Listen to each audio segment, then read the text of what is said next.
Bonjour à tous, bonjour à toutes, j'espère que vous allez bien. Moi, je vais super bien.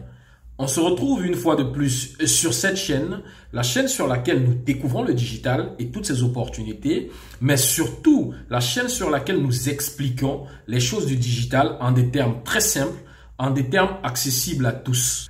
Je vais dans un premier temps vous inviter à vous abonner à la chaîne si vous n'êtes pas encore abonné et à cliquer ensuite sur le bouton de notification pour être informé chaque fois que nous allons publier une nouvelle vidéo, un nouveau contenu.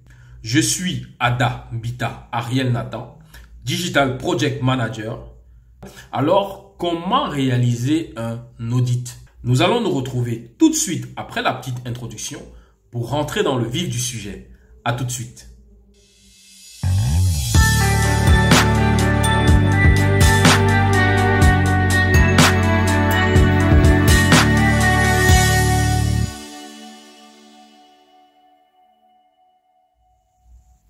Je te présente ici quelques éléments clés qui vont te permettre de réaliser un audit dans le cadre de ta stratégie, de la conception, de l'implémentation de la stratégie digitale. La première étape, c'est d'établir un cadre. Décide de ce que tu veux examiner. Ne cherche pas à aller dans tous les sens.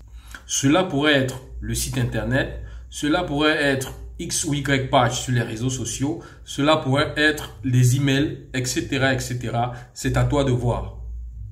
La deuxième chose à faire, c'est de recueillir des données. Utilise des outils pour recueillir des informations sur ces éléments-là.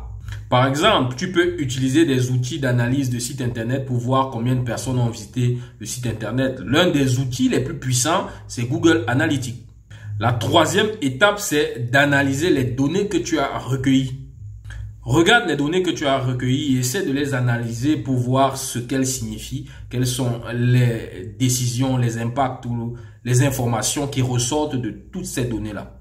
Par exemple, si les gens quittent ton site après quelques secondes, cela pourrait tout simplement dire qu'ils ne trouvent pas ton site intéressant ou alors que ton site est trop compliqué dans la navigation, dans l'interface utilisateur. Donc, ça peut déjà te donner des pistes de solutions dans ce sens-là. La quatrième étape, c'est de rapporter les résultats. Lorsque l'on fait un audit, il est clair qu'à la fin de l'audit, on doit faire un rapport pour présenter les résultats de cet audit. Et dans ce rapport, il faut faire mention de ce qui fonctionne, qu'on a relevé, de ce qui ne fonctionne pas, qu'on a relevé, et des suggestions pour apporter des solutions aux choses qui ne fonctionnent pas, qui ont été relevées. La cinquième étape, c'est de mettre en œuvre les changements nécessaires. En effet, il ne s'agit pas juste d'identifier les problèmes, mais il faut aussi apporter des solutions aux problèmes qui ont été identifiés. Donc, c'est ça la dernière étape. Parvenu au terme de cette vidéo, il était question de vous donner ici quelques étapes pour vous permettre de réaliser un bon audit. Nous vous invitons une fois de plus à vous abonner à la chaîne si ce n'est pas encore le cas et à cliquer sur le bouton de notification pour être tenu informé chaque fois que nous allons publier une nouvelle vidéo.